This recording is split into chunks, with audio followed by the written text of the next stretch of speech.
un ancien employé d'hôtel de luxe, a révélé une anecdote complètement insolite sur Rihanna. Suge Knight, depuis sa cellule, balance une bombe sur le procès pour meurtre de Snoop Dogg. Il prétend qu'il est la raison pour laquelle Snoop Dogg n'est pas derrière les barreaux à perpétuité. Suge Knight, l'ancien mania de Death Row Records, a récemment brisé le silence dans un épisode du podcast Collect Call with Suge Knight. Il a affirmé que sans son intervention, Snoop Dogg ne serait peut-être pas là où il en est aujourd'hui. L'histoire remonte à une époque où Snoop était plus connu pour ses activités au sein des Crips que pour sa carrière musicale. Lorsqu'il a été arrêté en 1993, Snoop Dogg et son garde du corps ont été accusés de meurtre. Cependant, Snoop a été défendu par le célèbre avocat Johnny Cochran, plaignant la légitime défense. Suge Knight révèle que c'est lui qui a suggéré à l'avocat de faire plaider la légitime défense en demandant au garde du corps de prétendre qu'il avait ouvert le feu sur la victime en utilisant des balles de 380 dans son 9 mm,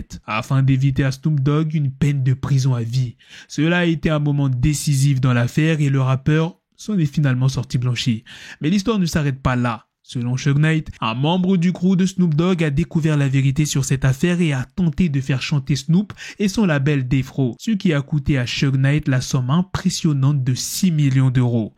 La police de Los Angeles à l'époque a également été critiquée pour sa négligence dans cette affaire, contribuant ainsi à la conclusion favorable pour Snoop Dogg. Snoop Dogg a choqué le monde cette semaine en annonçant la fin de ses jours de fumeur de marijuana. L'icône du hip-hop, qui est depuis longtemps un amateur de marijuana, a partagé ce message sur sa page Instagram. Après mûre réflexion et discussion avec ma famille, j'ai décidé d'arrêter de fumer. Veuillez respecter ma vie privée en ce moment. Le message de Snoop a rapidement fait le buzz et est devenu un sujet tendance sur les réseaux sociaux. L'un des piliers centraux de l'album classique de Dr. Dre en 1992, le Chronic, a suscité beaucoup de discussions sur l'utilisation de la marijuana. Par exemple, Meek Mill est monté sur la plateforme X pour réagir à la nouvelle de Snoop Dogg qui semble s'éloigner d'être peut-être le fumeur de marijuana le plus célèbre de la planète. Je vais à Dubaï et je vais complètement arrêter de fumer, a tweeté Meek Mill le 16 novembre.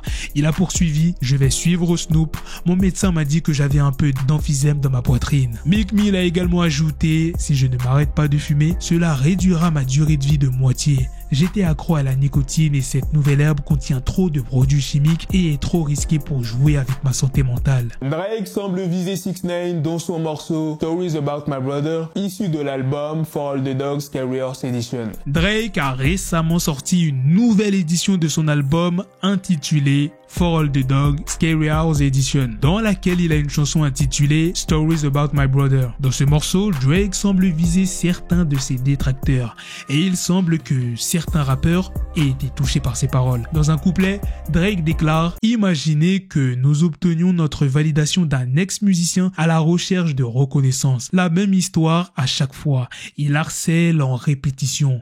Je suis au sommet de la montagne, ces gars sont toujours au camp de base, planifiant leur expédition. De nombreux fans spéculent que Drake faisait référence à Joe Budden qui avait critiqué l'album For All The Dogs de Drake dans son podcast The Joe Budden Podcast. Budden avait accusé Drake de manquer de maturité dans son album, ce qui avait poussé Drake à traiter Joe de raté dans un long post sur Instagram. Dans un autre verset, Drake dit: vous êtes du genre à être inculpé, à vous rendre à la déposition et à agir comme le rappeur nommé d'après la position sexuelle. Cette ligne pourrait être une pique visant 6ix9ine et ses problèmes juridiques passés. Il est curieux que Drake s'en prenne au rappeur de Brooklyn car il n'avait pas eu de conflit public auparavant. Avant de plonger dans les détails de la demande de Rihanna, laissez-moi vous donner un peu de contexte. Dans un épisode récent de l'émission Légende sur YouTube, Guillaume Play a interviewé Mathieu Camas, un ancien employé d'hôtel de luxe qui a côtoyé les plus grandes stars du monde.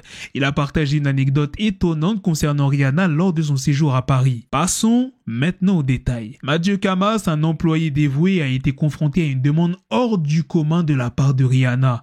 La chanteuse a demandé à Mathieu d'acheter un jouet intime lors de son séjour à Paris. Mathieu Camas révèle que l'assistante de Rihanna était gênée lors de la demande et Rihanna elle-même a dû montrer le modèle sur son téléphone. Mais ce n'est pas tout, Rihanna a également demandé un purificateur d'air pour y mettre de l'huile de cannabis car elle avait arrêté de fumer. Blueface a critiqué sa mère. Pour quelle raison? Eh bien, pour avoir parlé de ses activités sexuelles passées lors d'une interview chez The Jason Lee Show. Blueface n'a pas du tout apprécié que sa mère, Karlissa Safford Harvey, se confie lors d'une interview sur The Jason Lee Show.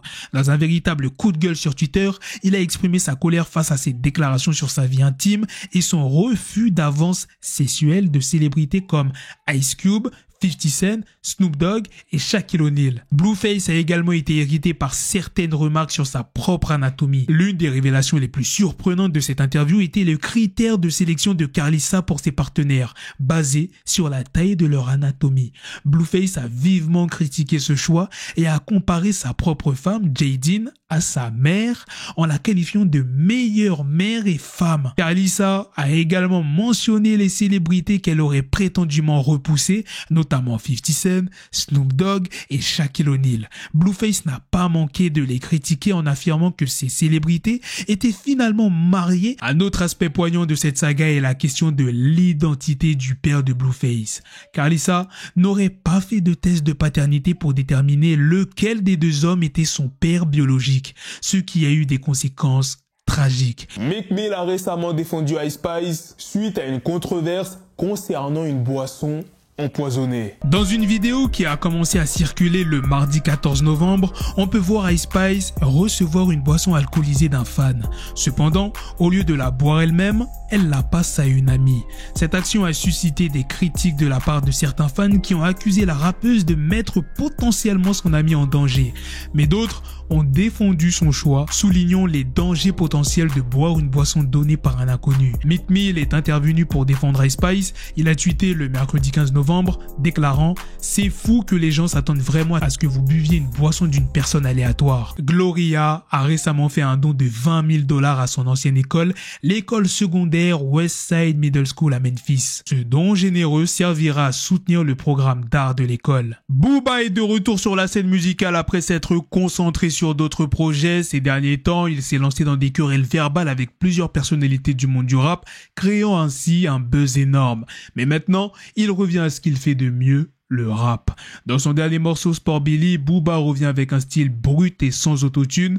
Il nous montre qu'il peut toujours donner une leçon de kickage à son public. Cette fois-ci, il s'attaque à plusieurs cibles, dont Stromae, Vald et même Damso. Les paroles sont chargées d'énergie et d'agressivité. Booba ne mâche pas ses mots dans Sport Billy, il lance des attaques verbales percutantes à ses rivaux, remettant en cause leur crédibilité et les défiant de le surpasser. Parmi les cibles de Booba, Vald est particulièrement visé, ravivant ainsi un clash qui avait semblé s'apaiser. Voilà les gars, c'est la fin de cette news, c'est aussi la fin de cette vidéo. Dites-moi dans les commentaires qu'est-ce que vous en pensez de toutes les news que je vous ai présentées dans cette vidéo. Sur ce, on se donne rendez-vous très prochainement pour d'autres vidéos news. Prenez soin de vous la famille. Peace.